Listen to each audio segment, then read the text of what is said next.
علی بھائی اگلا سوال ہے، نماز میں درود ابراہیمی کے بعد ہم لوگ تو بچپن ہی سے بس ایک ہی دعا پڑھ رہے ہیں، ربی جعلنی مقیم الصلاۃ ومن ذریتی، جبکہ صحیح بخاری اور صحیح مسلم میں ایک دوسری دعا کا حکم ہے جس میں 4 چیزوں کے خلاف اللہ تعالیٰ کی پناہ مانگی جاتی ہے۔ ہماری پرانی نمازوں کا کیا بنے گا؟ پلیز کوئی حل ضرور بتا دیں، شکریہ۔ پہلی بات ہے کہ پرانی نمازوں میں تو اپنے بابوں کو روئے نہ جنہوں نے آپ کو ادھورا دین دیا ہے۔ دیکھیں یہ بڑا کریٹیکل مسئلہ ہے، بخاری اور مسلم دونوں میں حدیث ہے، نبی علیہ السلام اما عائشہ کہتی ہیں سلام اللہ علیہا اور باقی کئی اصحاب سے حدیث ہے کہ نبی علیہ السلام ہمیں نماز کے تشہد میں 4 چیزوں کے اگینسٹ اللہ کی پناہ مانگنے کا حکم دیتے تھے۔ حکم کے الفاظ تو بڑے سخت ہیں، اور حتیٰ کہ صحیح مسلم میں ایک طریق کے اندر آتا ہے کہ طاؤس تابعی جو عبداللہ ابن عباس کے شاگرد تھے، بخاری مسلم کے حدیثوں کے راوی ہیں، وہ یہ کہتے تھے کہ جو شخص ان 4 چیزوں کے اگینسٹ تشہد میں اللہ کی پناہ نہیں مانگتا تو میرے نزدیک اسے نماز ہی دوبارہ پڑھنی چاہیے۔ اتنی سختی، تو بھول چوک معاف ہے، پہلے جو کچھ ہو چکا وہ معاف ہے۔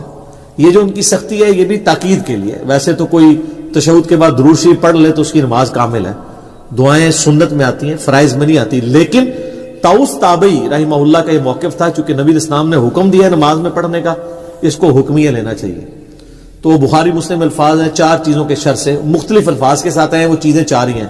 اللہم انی اعوذ بک من عذاب جہنم ومن عذاب القبر ومن فتنة المحیا والممات ومن شر فتنة المسیح الدجال، یعنی جہنم کے اگینسٹ اللہ کی پناہ، عذاب قبر کے اگینسٹ اللہ کی پناہ، زندگی اور موت کے فتنے کے اگینسٹ اللہ کی پناہ، اور دجال جس کا دجل سے ایمان والوں کو اللہ ہی بچائے، آمین ثم آمین، اس کے اگینسٹ اللہ کی پناہ۔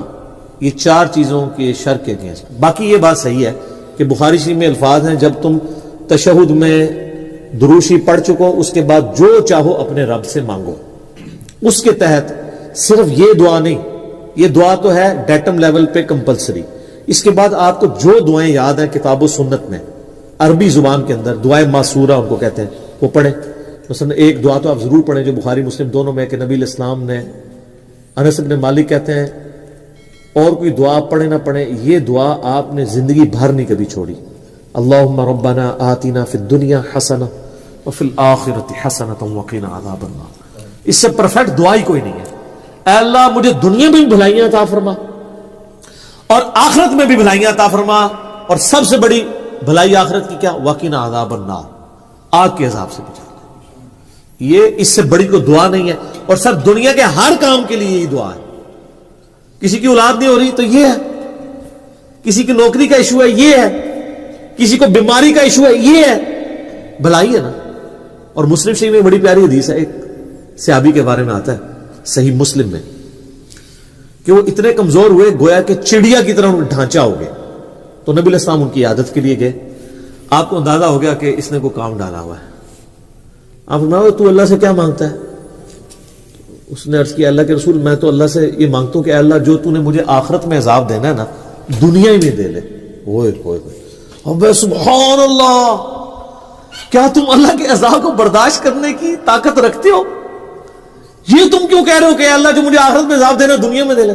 وہ دنیا میں بھی اللہ کا عذاب تو کوئی نہیں برداشت کر سکتا، اور تمہیں تو چاہیے تھا تم دعا کرتے اللہم ربنا آتنا فی الدنیا حسنہ وفی الآخرۃ حسنہ وقنا عذاب النار۔ یہاں ویسے صوفیاء کہتے ہیں کہ ان کو جوئیں پڑی رہتی تھی، کوئی جو نیچے گرتی تھی پھر اوپر رکھ لیتے تھے۔ یہ گند مند دین نہیں ہے اسلام۔ اسلام میں تو یہ ہے کہ آپ نے اللہ سے بھلائیاں مانگنی ہے، تو نبی صلی اللہ علیہ وسلم بھلائی مانگتے، صحابہ کہتے ہیں اس نے وہ دعا پڑھی، وہ اس طرح صحیح ہو گیا جیسے ایک چوزا جب پیدا ہوتا ہے اس کے بعد میں پر نکل آتے ہیں زندہ ہو جاتا ہے، وہ اس طرح وہ اپنی بیماری سے باہر نکل آیا۔ یہ دعا آپ نے تشہد میں پڑھے۔ اچھا ایک اور دعا ہے جو سیدنا ابوبکر نے حضور سے مانگ کے لی ہوئی ہے۔ دیکھ لیں صحابہ کرام تو مانگتے بھی تھے، تو کیا مانگتے تھے؟ صحیح بخاری میں حضرت ابوبکر نے کہا یا رسول اللہ، یعنی آپ علیہ السلام نے ترغیب دلائی ہے تشہد میں دعاؤں کی، تو مجھے کوئی ایک خاص دعا ایسی دے دیں جو میں پڑھوں۔ تو آپ صلی اللہ علیہ وآلہ وسلم نے ان کے لیے دعا ان کو تعریف فرمائی، اللہم انی ظلمت نفسی ظلما کثیرا ولا یغفر الذنوب الا انت فاغفر لی مغفرۃ من عندک وارحمنی انک انت الغفور الرحیم. یہ وہ دعا پڑھتے تھے. اس کے علاوہ بھی کئی دعائیں ہیں. رب اجعلنی ضرور پڑھیں. میں تو بلکہ کہتا ہوں رب اجعلنی مقیم الصلاۃ ومن ذریتی ربنا وتقبل دعا. اس میں ماں باپ کے لیے اولاد کے لیے دعا ہے. ایک اسپیسیفکلی اپنے ماں باپ کے لیے دعا کریں جو قرآن میں اللہ نے حکمن کہی ہے, رب ارحمہما کما ربیانی صغیرا. اے رب ان دونوں پہ رحم فرما جس طرح بچپن میں انہوں نے مجھ پہ رحم کیا تھا. یہ دعا پڑھیں. اور سر ایک اور دعا بھی یاد ضرور کریں. میں نے بڑی دفعہ اس کی ترغیب دلائی ہے, خدا کے لیے اب اس کو سیریس لیں.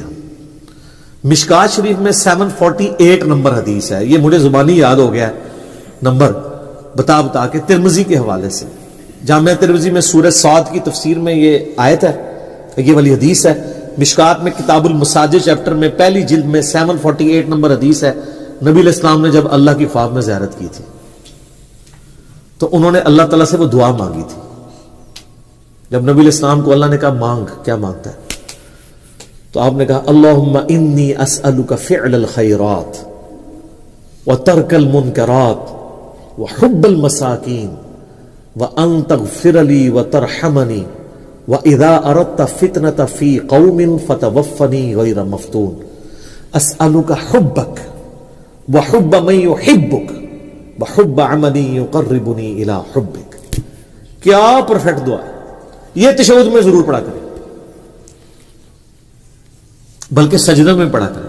صحیح مسلم میں حدیث ہے کہ انسان سجدے میں سب سے زیادہ اپنے رب کے قریب ہوتا ہے, لہذا خوب دعائیں مانگا کرو. اور اما عائشہ کے الفاظ ہیں بخاری اور مسلم میں کہ نبی علیہ السلام سجدے اور رکوع دونوں میں ایک دعا مانگا کرتے تھے, سبحانک اللہم وبحمدک, سبحانک اللہم ربنا وبحمدک اللہم اغفر لی. یہ بخاری مسلم میں رکوع اور سجدے کی تسبیحات کے ساتھ یہ بھی مانگتے تھے. ایک تو مسلم شریف میں حدیث ہے نا کہ آپ نے رکوع میں سبحان ربی العظیم پڑھنا ہے اور سجدے میں سبحان ربی الاعلی 3 دفعہ. اس کے بعد بخاری مسلم میں یہ تسبیح بھی ہے. ایک اور تسبیح صحیح مسلم میں سبوح قدوس رب الملائکۃ والروح. اور سجدے میں دعائیں نہیں مانگے.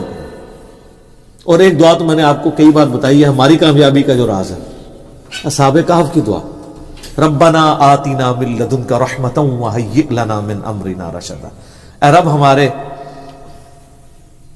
ہمیں اپنے پاس سے رحمت عطا فرما اور ہمارے اس کام میں کامیابی کی کو راہ نکال دے. اصحاب کہف کے لیے پھر کیا راہ نکلی ہے سر, وہ معجزہ ان کے ساتھ ہوا ہے جو کسی پیغمبر کے ساتھ بھی نہیں.